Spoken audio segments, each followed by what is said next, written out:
자, 이번 시간은 그동안 지난 시간에 행정상 손해전보로서 손해배상과 손실보상 다 봤고요.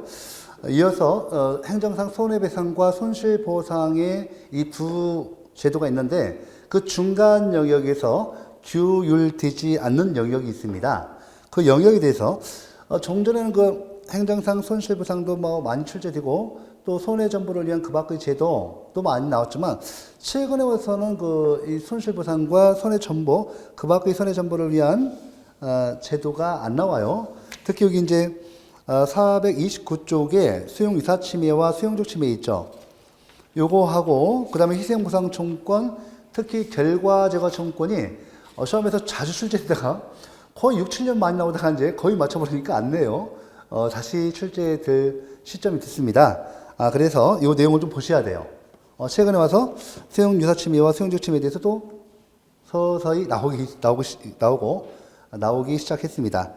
자, 그러면 429쪽에 이제 수용유사침해인데 앞에서 우리가 헌법 제23조 제3항 규정이 있죠. 이 법적 성격, 성질과 관계돼서 우리가 그 방침 규정설, 위헌무효설, 직접 효력설, 유추조용설 배우셨죠.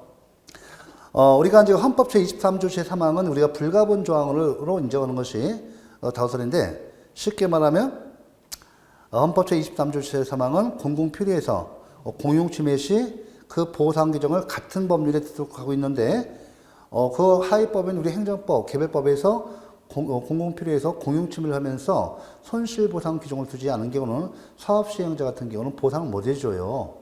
일반법이 없기 때문에 각 개별법에 손실보상 규정이 있어야 합니다.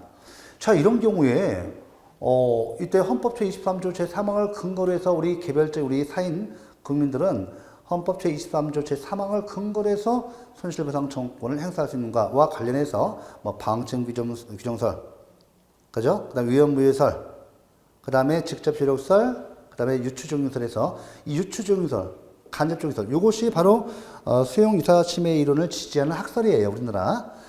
현재 주류적 판례고, 판례는 꼭 기억하셔야 돼요. 이게 시험 간단히 나오는데, 지금 현재 수용유사침해 이론과 수용적 침해 이론에 대해서 또 뒤에 나오는 희생보상청구권에 대해서 우리 판례가 인정하지 않아요. 판례는 원칙적으로 실정법 규정을 기준으로 해서 이렇게 법을 갖다가 해석하고 운용하기 때문에 이게 수용유사침해와 수용적 침해, 희생보상청구권은 우리나라에서 인정되지 않는다고 봐요. 그래서 이론적인 의미는 있어요. 시험에서 나올 수 있으니까 보겠습니다. 특히 여러분들 그 유추종설, 간접종설의 수용유사침해 이론을 지지하는 학설이다. 자, 여러분 보시면 여기 내용 그대로 되어 있습니다. 개념 봐보세요. 일단은 제가 수용유사침해 이론 개념 먼저 볼게요. 자, 동남면 1번, 기억번. 수용유사침해 이론이란 위법한 공용침해의 경우, 즉 공공의 필요에 의한 공권적 침해이기는 하나 보상에 관한 규정을 두고 있잖아. 위법한 경우에 수용에 준하여 손실보상을 해줘야 한다는 것을 말한다. 이 이론은 적법한 공용침해에 의한 특별한 희생을 입은 자에게 보상을 한다면 위법한 공용침해로 특별한 희생을 입은 자에게도 보상을 해주는 것이 당연하다는 것에 그 근거를 두고 있다. 당연 이론은 그 근거로 두고 있습니다. 자, 우리 구시적 예가 나오는데 여기 이제 여기 그 430페이지 맨 위에 대급본 구시적 예를 보시죠. 구도시계획법, 현 국토기획 및 이용에 관한 법률 제21조가 개발 제한 구역으로 지정한 지역 내에서 개발 제한 구역으로 지정한 지역 내에서 일명 그린벨트죠. 내에서 일정한 재산권 행사를 제한하는 규정임에도 아무런 보상 규정을 두지 않은 경우, 이때 우리가 바로 수용유사침해 이론, 그죠? 수용유사침해 이론을 수용과 거의 유사하잖아요. 수용유사침해 이론을 도입해서 적용해서 이거 갖다가 손실보상을 해줄 수 있는가? 구성요건 위법 무책이죠. 이 체크시죠. 위법 무책이죠. 그죠? 사업시행자는 이거 헌법에 위반됐잖아요. 위법이잖아요. 개별법에서 그죠? 공용침해를 하면서 손실보상 규정을 두지 않았기 때문에 이건 위법이에요. 사업시행자가 적용해서 우리가 공용수용 한다고 봅시다. 손실보상을 안 해주잖아요. 헌법 위반이에요. 그래서 위법인데 사업시행되는 고의과실 없잖아요. 무책이잖아요. 그러니까 우리가 여기서 이제 우리의 적법한 재산권 침해에 대한 손실보상, 행정상 손실보상과 틀리죠.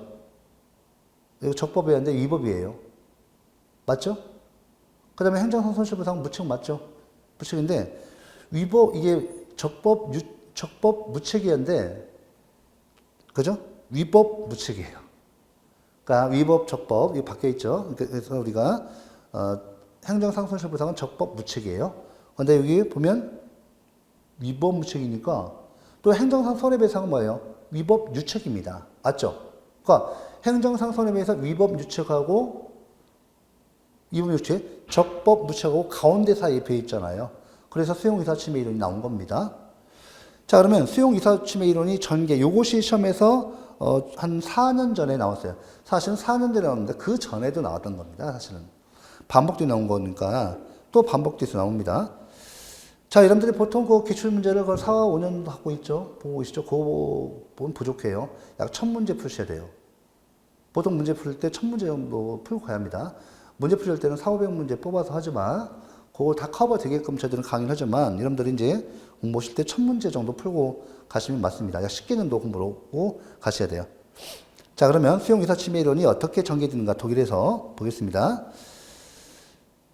자, 여기 그 이론이 성립인데 수용이사 침해 이론은 여기 보시면 자, 적법한 공용 침해에 대한 손실보상과 맞죠? 공무원이 위법한 직무행위로 인한 손해배상을 인정할 때 위법한 공용 침해로 인한 특별한 희생을 입은 자에 대한 구제 방법이 없는 점을 고려해서 손해배상과 손실보상 중간에 떠 있는 거죠. 고려해서 그 같은 실정법상의 흠결을 메꾸기 위해서 독일에서 자 비추고 싶죠. 독일에서 연방 최고법원의 판례를 통하여 발전된 이론. 독일 연방 최고법원의 판례를 통해서 발전된 이론입니다. 자, 이론적 근거 연방 최고법원은 당연논리 밑줄. 당연논리 밑줄. 즉 적법한 공용침해로 특별한 희생을 입은 자에게 보상을 해주는 것은 더욱 마땅하다는 논리를 제시한 바 있다. 자, 실정법적 근거 보시면 독일 연방최고법원은 독일 기본법 제14조 제3항을 제시했습니다. 보시면 지금은 이제 독일 그 연방 헌법으로 바뀌었죠. 이제 독일은 이제 아셔야 돼요. 독일 사람들은 아주 또 통일에 대한 관념이 뚜렷하죠. 우리하고 역사적 상황이 달라져요. 독일은 통일할 때까지 만약에 분단된 헌법을 갖게 하게 되면 헌법은 이제 헌법을 하기 위해서는 국민의 기본권이 있고 통치권편이 있어야 돼요. 국민의 기본권과 통치권편이 있어야 헌법이 됩니다. 근데 독일은 독일 헌법을 갖다가 분단되고 나서 자유로 분단되는 건 아니기 때문에 그래서 각자 동독과 서독이 헌법을 갖게 되면 영구 분단으로 간다고 판단되니까 이 사람들은 헌법 수정을 거부했습니다. 그래서 독일 기본권, 국민의 기본권만 있고 통일이 되면 우리 통일 헌법을 만들 것이다. 통치구조편이죠. 이걸 만들 것이다 해서 독일이 이제 통일을 되고 나서 독일 통일 헌법으로 이렇게 좀 돼 있습니다. 좀 그 독일 기본법 제 14조 제 3항을 제시다. 현행 헌법 제 23조 제3항과 유사합니다. 물론 구조는 다 똑같진 않아요. 똑같진 않지만 약간 다르지만 유사한 규정입니다. 자, 그래서 다시 한번 독일 연방 최고 법원은 수용이사 침해의 법적 근거로 독일 기본법 제14조 3항, 우리나라 헌법 제23조 제3항과 유사한 근거 규정입니다. 그걸 들고 있어요. 자, 이때 자갈치치 판결을 좀 더 기억하셔야 돼요. 요것이 이제 다른 건 필요 없고, 요거 결론적으로 이렇게 좀 중요한 거 시험 나올 것만 들어가시죠. 먼저 보시면 이제 여기서 이게 독일에서 인정되는 거예요. 독일 연방 최고법원에서 고안낸 이론입니다.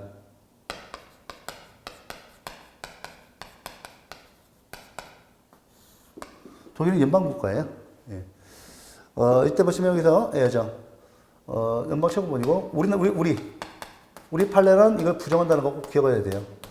부정 기억하시고 그 다음에 독일 연방 최고법원에서 이때 근거죠. 예, 근거 이놓고죠. 자, 여러분들 보시면 여기 이론적 근거, 이론상 근거는 당연 논리 이거고 지금 다시 한번 나올 때 됐습니다. 4, 5년 전에 잠깐 자갈치치 판결과 관계에 대해서 나왔고요. 헌법상 근거. 독일 기본법 제14조 3항을 근거로 해서 이렇게 인정했습니다. 요거죠. 자, 그 다음에, 자, 이렇게 해서, 당연 논리에서 독일 연방 최고법원이 독일 기본법 제14조 제3항, 우리 헌법 제23조 제3항과 대응되는 규정, 이걸 들어서 이 이론을 확립했는데, 요것이 이제 자갈치치 판결에 의해서 이게 중요한데, 이 독일 헌재, 독일 헌법재판소의 자갈치치 판결이죠. 요것에 의해서 자갈치치 판결입니다. 요것에 의해서 그죠? 수용 의사침해 이론, 요것이 수정돼요.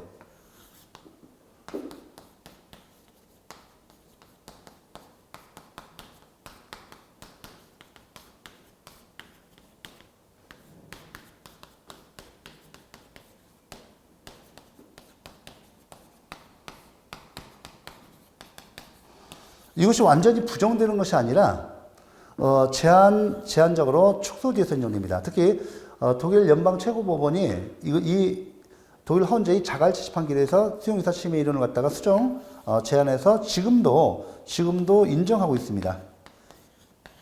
이게 맞고요. 이거 좀 부정되고 있다. 이거 부정되고 있다면 틀려요. 이거 부정되고 있다면 틀립니다. 인정되고 있다는 거. 이 내용을 좀 보시죠. 왜 그런가 하면 왜 수정됐는가 보시면 그 이론적 근거를 바꿔요. 요거 독일 기본법 제14조 제3항을 근거로 했다가 이 자갈치치 판결에 의해서 헌재의 자갈치치 판결에 의해서 이렇게 수정 제한됩니다. 그 내용을 좀 파악할 거예요. 여기에 이제 시험에서 나옵니다. 보시면 자, 그 내용 그 기억본 봐보세요. 내용. 1981년 독일 연방헌법재판소는 자갈치치 판결을 통해서 연방 최고법원이 전통적으로 취해오던 수용 유사침해의 법리에 따르는 보상 청구를 제약하는 판결을 행하였다. 동 판결의 내용은 다음과 같다. 보시죠. 8례. 보상 규정이 없는 법률에 근거한 행정처분에 의한 공용침해적 조치는 위헌인 법률에 근거한 것으로 위법하다. 맞죠? 헌법에 위반되고 있지 않습니까? 이 경우 상대방은 손실 보상 규정이 없기 때문에 직접 손실 보상 청구를 할 수는 없으며 위법한 공용침해적 처분을 취소하는 행정소송을 제기할 수 있을 뿐이다. 자, 이거죠. 독일 연방헌법재판소. 독일 같은 경우는요, 지금 일반 대법원에, 어떻게 쉽게 말하면, 대법원의 상급법원 성격을 갖습니다. 헌법은 옛날 국내법 측에서 최고 규범입니다. 그래서 독일 같은 경우는 독일 연방헌법재판소가 사실상 독일 연방 최고법원, 우리 대법원격입니다. 이보다 더 위에 있어요. 위에 있어서, 지금 이거 듣는데, 그러면, 여기 내용이 뭐냐면, 아니, 독일 기본법 14조 3항에서 공용침해 시에 손실보상 규정을 같은 법률에 수록되어 있는데, 개별 법률에서 이 공용침해 규정을 두면서 손실보상 규정을 두지 않았단 말이에요. 그럼 독일 연방헌법재판소는 얘기 뭐냐면, 아니, 각 개별법이 헌법 위반이다. 헌법 위반이고, 저 헌법 위반인 그 개별 법률 보상 규정을 안 들어서 무효잖아요. 맞죠? 그러면 결국 사업시행자는 무효인 보상 규정이 없는 공용침해 규정만 있고 보상 규정이 없는 이 법률을 갖다가 적용 집행해서 수용 제기를 했잖아요. 사업시행자가. 사업시행자는 행정기관, 행정청이 됩니다. 이때. 그러면 결국은 어떻게 돼요? 결국은 위헌 무효인 이 법률에 근거해서 공용침해를 한 거죠. 그렇다면 이에 대해서 수용 제기는 처분이에요, 여러분들. 그죠? 보상 규정도 없어요. 보상 규정이 없기 때문에 보상 안 해주고 이렇게 국민의 기본권을 침해한 거죠. 재산권을 침해했으니까 이에 대해서 자, 우리 국민들 입장에서는 종래해왔던 그 독일 연방 최고법원이 수용 이사침해 이론을 통해서 손실보상을 청구했을 때 이거 안 된다. 손실보상 청구할 수 없고 이 법률 자체가 무효니까 무효고 그렇다면 우리 아까 봤던 거, 우리 앞에 시간 봤던 우리 국민들 입장에서는 토지수용위원회에서 당연히 협의가 안 되죠. 토지수용위원회에서 강제적으로 토지수용 제기를 해서 이게 된 거잖아요. 그러니까 나는 토지수용 제기를 자체를 통해서 항고수용 취소송 제기해야 돼요. 그죠? 예, 취소송 제기해서 무효화시켜야 돼요. 이 사업 자체를 무효화시키고, 그러면 이 사업지역에 다시 사업 시작을 하려면 어떻게 돼요? 그렇죠? 근거법률에다가 공용침해와 함께 손실보상 규정을 두어가지고 사업 시행하라 이거예요. 요 내용이. 그래서, 이와 같이 우리 그 당연 논리에서 이 독일기준법 제14조 3항을 근거로 해서 손실보상 청구하면 안 된다. 에? 우리 유추정도 있잖아요. 그렇게 하면 안 된다는 거예요. 손실보상 청구 안 되고, 이건 법 자체가 잘못된 거야. 공용침해 없으니까. 이 개별 법률 자체가 무효니까 이 법을 적용해서 집행한 게 수용제기를 있잖아요. 강제로 뺏어간 수용제기를 이 자체가 처분이니까 항고승인 취소송이 대상이고 취소송 통해서 시키고 별도로 된다고요. 사업 시행을 하려면 보상기를 두든지 둬야 합니다. 도와서 다시 시행해야죠. 이렇게 해도 있습니다. 영영 보세요.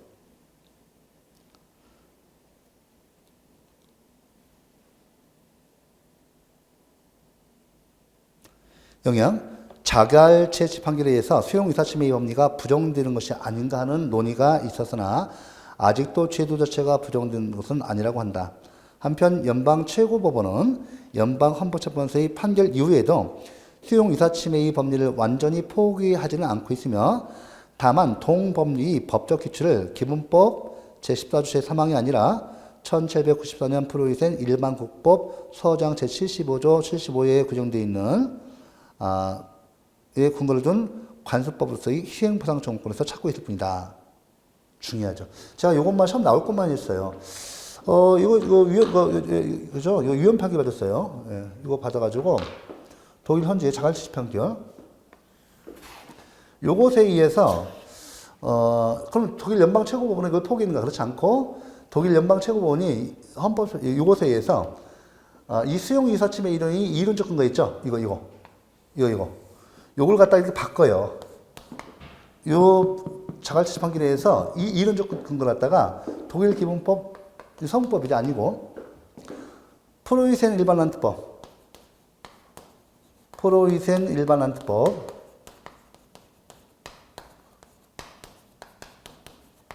여기 제73조 74조 제75조. 제74조 제75조. 요거를 근거로 한, 그죠? 희생보상청구권이 있습니다. 요걸 이론적 근거로, 이거 실정법적 근거로입니다. 희생보상청구권을 근거로 해서, 자, 프로이센 일반란트법 제74조 제15조. 요것에 의해서 더 이상 수용이사침해 토지보상에서 예를 들면 독일기본법 14조 제3항을 근거로 해서 수용이사침해를 적용해서 손실보상 청구권은 인정될 수 없다니까 이렇게 바꿔버려요. 그 이론적 근거를 이렇게 바꿉니다. 이를 근거로 해서 여전히 수용이사침해 이론을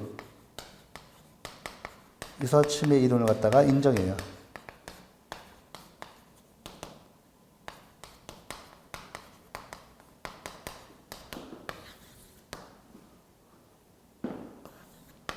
그죠? 이 이론은 포기했다면 틀려요. 부정되고 있다면 틀립니다. 이렇게 해서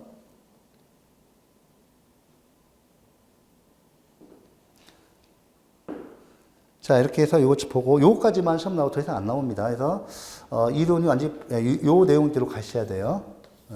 그 독일 연방 헌법재판소가 이 판결을 통해서 이제 독일 기본법 제14조 제3항에 근거해서 이렇게 손실보상 청구하는 것은 인정 안 된다 하니까 이렇게 피해서 인정 갑니다. 요걸 근거로 해서 이제 계속 이주해 가는 거예요. 자, 우리 법조에서 인정 여부 양가로 3번 배분 3개입니다. 판례가 중요해요. 다른 거 필요 없고 학설에서는 예죠. 현재 우리 법조에서 인정 여부 판례는 부정한다고 분명히 말씀드렸고 이거 시험 나옵니다. 여기 이제 판례에서 조금 보면 여기 그 잠깐 요거 하고 이제 학설을 말씀드릴게요. 판례 보겠습니다. 기억번 판례상 수용유사 침해의 이론이 문제가 되었던 것으로는 이른바 신군부에 의한 문화방송 주식 강제 취득 사건이 있는 바 우원시민 서울고등법원은 수용유사 침해 이론을 적극 수용하여 손실보상을 인정했었습니다. 그렇지만 대법원은 우원시민 서울고등법원의 판결과는 달리 수용유사 침해에 따른 보상을 부정한 바 있습니다. 따라서 대법원은 수용유사 침해 이론을 인정하지 않아요. 하급심에 인정하고 대법원의 최고법원에서 이때 인정하지 않았습니다. 이게 중요해요. 그래서 판례는 인정하지 않는다가 중요하고, 그 다음에 제가 말씀드렸듯이 학설은 그 수용유사 침해 이론을 지지하는 학설은 유추중설이에요. 요까지만 아시면 되겠습니다. 그 다음에 이러면 수용유사 침해 이론 그 예고, 요 뒷부분 구체적 예 알아두셔야 돼요. 개발제한구역 그린벨트 사건이고, 그 다음에 431쪽에 수용적 침해 봐보세요. 요거 독일 이론이고 해서 이걸 꼭 인정하는 분들도 계시지만 인정하지 않는 분도 많아요. 그래서 이건 시험을 이렇게 잘 안 나와요. 일단 이제 수용적 침해 봐보세요. 개념이 다시 한번 확인하겠습니다. 수용적 침해. 이번에는 이제 수용적 침해를 보도록 하죠.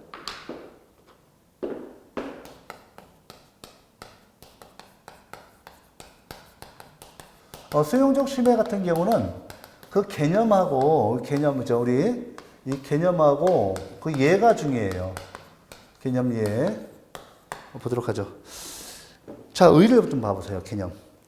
수용적 침해란 적법한 행정작용이 이형적, 비의욕적인 부수적 결과로서 타인의 재산권에 가해진 침해를 말해요.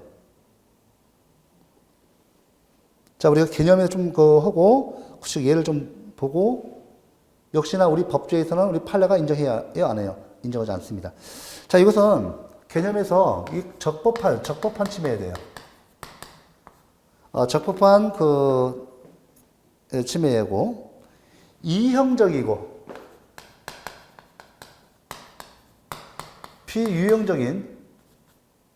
이형적이고, 비의욕적이죠. 이게 중요하죠. 이형적이고, 비의욕적인.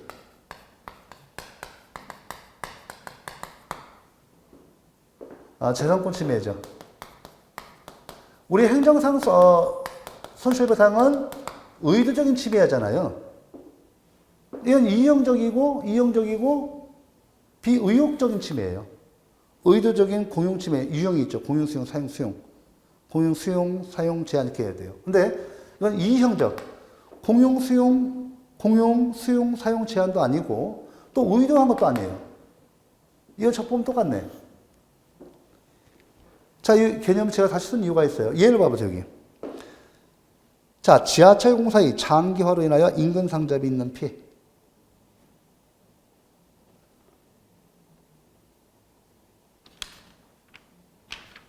자, 우리 지하철 공사의 장기화로 인하여 인근 상점이 있는 손해. 자, 우리 지하철 공사 예를 들면 우리가 이제 공기가 있잖아요. 우리가 지하철 공사를 켜는데 여기 이제 여기에 입구 또 있죠, 이렇게. 그럼 여기가 이제 인도고 여기 상점들 있잖아요, 상점 이렇게 쭉 있죠. 여기 이제 그죠? 여기서 여기 지하철 공사를 한다, 지하철 공사한다. 그러면 우리가 공사할 때 여기에서 1년이 기한을 정해놓고 하잖아요. 여기 다 보상을 해준단 말이에요. 다 보상 들어갑니다. 1년 동안 영업 못 하잖아요. 영업보상 해줘요. 영업 못 하니까. 여기 먼지 나고 차량 갔다 왔다 하고 막 땅땅 대고 막 그냥 먼지 나는데 누가 저기, 음식점에서, 그죠? 여기 식당 밥 먹으러 가겠습니까? 안 가죠. 그러면 1년 동안을 딱 여기 딱 시간, 1년 딱 정해놓고 그 기간 내에 공사를 하기로 계획해놓고 공사 들어가죠. 자, 1년 동안은 뭐죠? 보상 해주니까 문제 안 되는데 1년 넘었어요. 이게요, 예를 들어서 초과 공사 기간이 6개월 있다. 이에 대한 보상 기준이 없잖아요. 맞잖아요. 이거 적법한 공용침해죠. 근데 이것이 기간이 예를 들어서 어떤 기술적인 이유라든지, 그죠? 또 집안이 또 파봤더니 거기에 매장문화재가 발견됐어요. 어떻게 해요? 매장문화재 발견됐어요. 어떻게 해요? 이거 나오면 끝납니다. 이거 매장문화재. 이게 나왔어요. 막 뼈가 나왔어. 인골이 나왔어요. 난리 나죠. 이거면 뭐 6개월이 뭡니까? 뭐 1년 더 될 수도 있어요. 예를 6개월 한다면 이건 어떻게 돼요? 이형적이고 비의도적이죠. 이걸 어떻게 할 것인가? 자, 우리 법제는 인정하지 않습니다. 인정하지 않고, 우리 판례도 마찬가지예요. 판례. 요 잠깐 우리 432쪽 좀 판례 봐보세요. 자, 판례에서 수용적 침해 이론이 직접적으로 받아진 예는 아직 없습니다.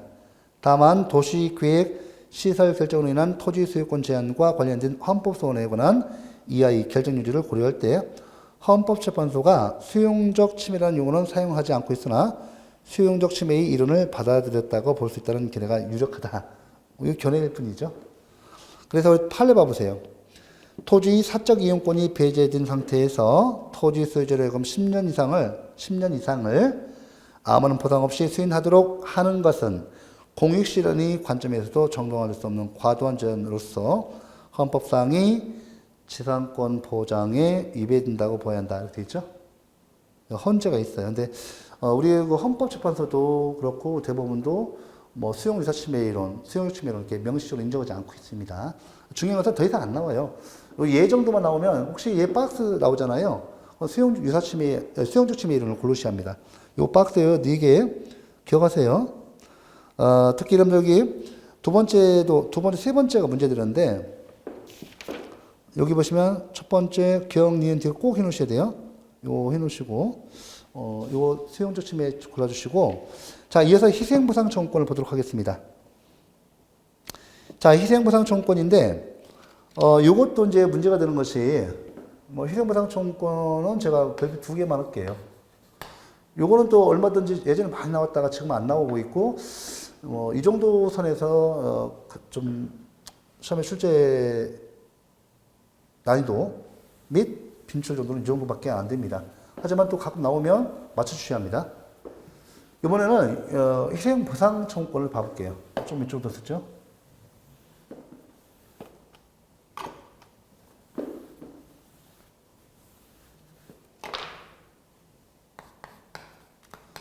희생보상 청구권도 그냥 그 개념 정도.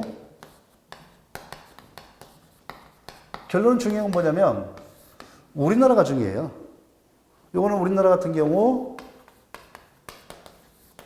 우리 판례가 인정하지 않습니다. 인정하지 않아요. 우리 같은 경우는 개별법상 근거가 있을 때만 인정될 수 있다. 인정될 수 있다. 이것이 다우설이에요. 왜냐하면 희생보상 청구권은 역시 독일 이론인데 독일은 제가 앞서 보셨듯이 프로이센 일반란특법 있죠? 제73조, 제74조 희생보상 청구권. 거기 관습헌법인데 그걸 근거로 해서 희생보상 청구권을 일반적으로 인정합니다. 우리는 그런 그 관습헌법이 없습니다. 없어서 보도록 하죠. 개념 봐보세요. 요거 좀 보시면 희생보상 청구권이란 국민이 생명, 신체, 명예 등과 같은 비재산적 가치의 법익이 침해된 경우에 인정되는 보상 청구권. 자, 보시면 요 개념만 좀 봐볼게요. 개념만.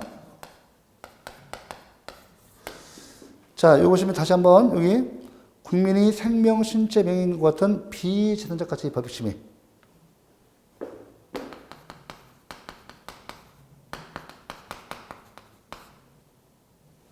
생명, 신체, 명예죠.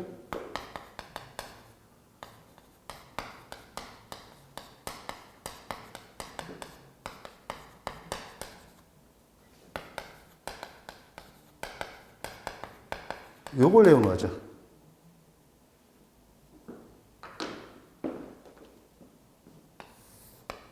뭐 비재산적 가치도 마찬가지예요. 자, 이때 인정되는 건데 이 법적 근거 보시면 다시 독일 볼게요. 독일 보시면 우리는 설명드렸고요. 독일은 이때 프로이센 란트법, 프로이센 일반란법 제73조 73조입니다. 요거하고 제74조를 근거로 하죠. 근거로 해서 이 시행보상 청구권을 인정합니다. 이걸 근거로 해서 인정합니다. 우리는 이런 그 관습법이 없죠. 그래서 우리는 현재 이렇게 개별법에서 이렇게 희생보상 청구에 관한 규정이 있을 때만 인정된다는 것이죠. 자, 그리고 예를 그 구시적 예 432쪽에 박스 치셔야 돼요. 박스.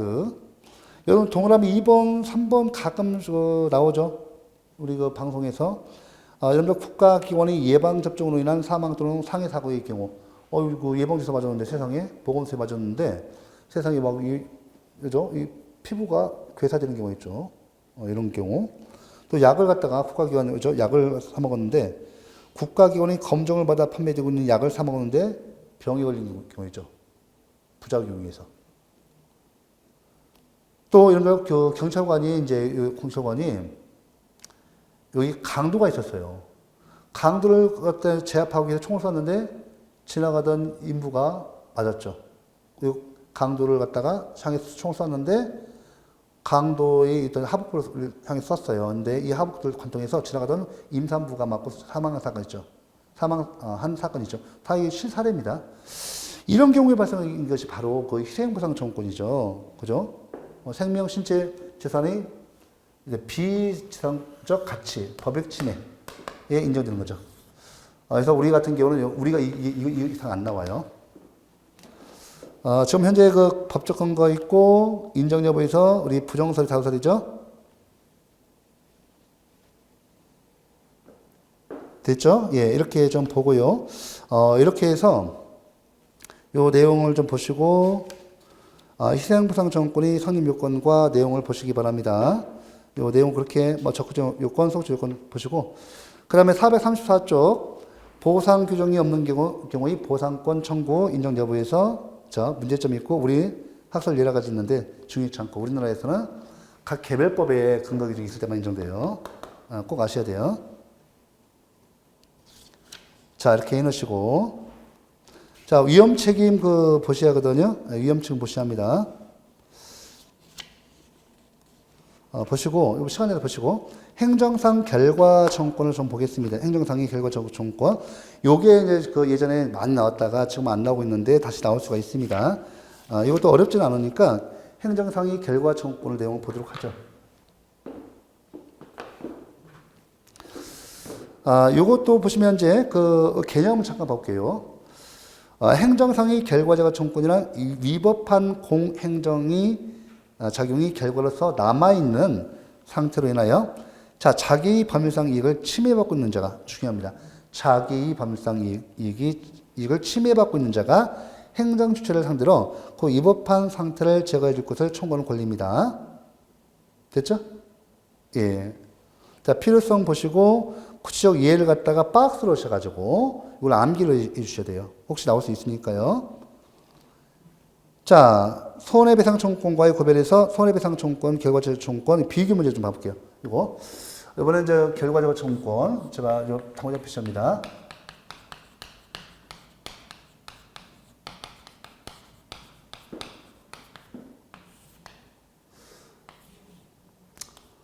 여기 이제 그 손해배상과의 구별 좀 봐볼게요. 구체적 예를 꼭 암기해 주시고.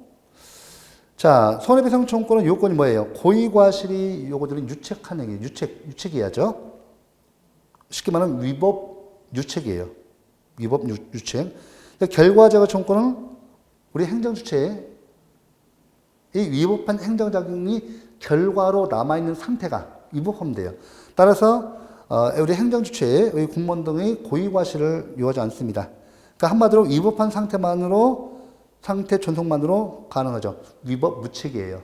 그래서 우리가 결과적으로 위법 무책이에요. 위법 무책. 자, 그 다음에 여러분들 보시면 내용 보시면 손해배상 청구권은 돈을 주는 거죠. 금전상의 전부 청구입니다. 결과적 청구권은 위법 상태의 제거를 구하는 원상 행복 청구. 이것은 자, 위법 상태 제거. 위법 상태 제거를 통한 자, 원상 회복이죠. 예, 이 중에 원상 회복을 요구하는 겁니다. 자, 위법한 결과가 남아있으면 그 위법한 결과를 딱 없애달라 이거죠. 그래서 원상 회복을 그 내용으로 합니다. 성질. 자, 손해배상 청구권은 채권적 청구권이에요. 국가배상 청구 행사하죠. 국가배상 청구하면 이거 어떻게 해요? 채권적 청구권이죠. 안 주면 어떻게 돼요? 결국 소송을 통해서 강제할 수밖에 없어요. 결과적 청구권은 물권적 청구권이죠. 반드시, 자, 그 결과적 청구권은 물권적 청구권보다 사실 넓어요. 넓습니다. 그래서, 물권적 청구권에 한정하지 않는다. 이렇게 시험 나오거든요. 그러니까 사실은 물권적 청구권과 가까운 성격인데 이보다 더 넓은 개념입니다. 왜냐하면 그 명예훼손 같은 경우도 대상이 될 수 있습니다. 양자의 관계 볼게요. 결과 제거 청구로 원상 회복되었더라도 부가적인 손해가 있으면 별도로 손해배상 청구 가능합니다. 예, 그래서 요거 좀 양자 관계 넣고. 자, 법적 성질에서 우리가 성질 좀 봐볼게요. 예, 성질. 자, 이거 결과적 청구 공권이냐 사건이냐인데 중요한 것은, 우리 그 판례죠. 성질. 우리 판례한다면 결과적 청구는 판례는 사건으로 봐요. 사건으로 보고 소송 이용 뭐예요? 민사성으로 가야 돼요. 됐어요? 이게 중요합니다, 이거. 원칙적으로 행정상 손해배상 청구권, 행정상 손실배상 청구권, 결과적 청구권, 원칙적으로 미수. 쉽게 말하면 민사로 갑니다. 사건을 보고. 그러니까 소송 실무상 다 사건을 보고 민사성으로 가죠. 원칙적으로. 꼭 기억하시고. 그 다음에 여기 동그라미요. 물권적 청구권 여부. 물권적 청구권에 한정하지 않는다. 이렇게. 물권적 청구권에 한정하지 않는다. 청구권에 한정하지 않는다. 이런 뜻이에요. 물권적 청구권보다 더 넓은 개념이에요. 더 넓은 개념으로 인정됩니다. 명예훼손, 행정청이 그죠? 혹시 그 명단의 문표 있잖아요. 행정청이 명단의 문표 있잖아요. 그래서 고액세 체납자로 해서 잘못 동명이인을 갖다가 탁 발표했어요. 어때요? 나는 명예훼손 당했잖아요. 나는 국세에 고액 체납을 하지 않고 성실한 납부자인데 동명이인이나 엉뚱한 내가 엉뚱하죠. 내주세요 하고 나로 이렇게 온 거예요. 그러면 이때 위법한 결과가 남아있잖아요. 이렇게 명예훼손 제거할 거 아니에요. 공고를 낼 거 아니에요. 미남이 진짜 이렇게 그 공고를 했는데, 명단의 공표를 했는데, 고액세 체납자에서 이 명단에 누구누구로 돼 있는데, 이 사람이 아니고 다른 사람, 누구누구에 대해서 잘못했습니다. 이 사람의 해당 사항이었으면 다시 공고를 해줘야죠. 이게 이제 결과적 청구권 행사하는 거예요. 됐죠? 그 다음에 세 번째, 이제 원상회복성. 다시 한번 아까 했던 건데, 원상회복성 있죠? 네, 요거 다시 원상회복을 해주는 거다. 요거 다시 한번 체크하시고. 그 다음에 이제 법적 근거 다시 한번. 이때 법적 근거인데, 판례는 우리 어쩌지? 판례가 법적 근거. 우리 판례는 이게죠? 민법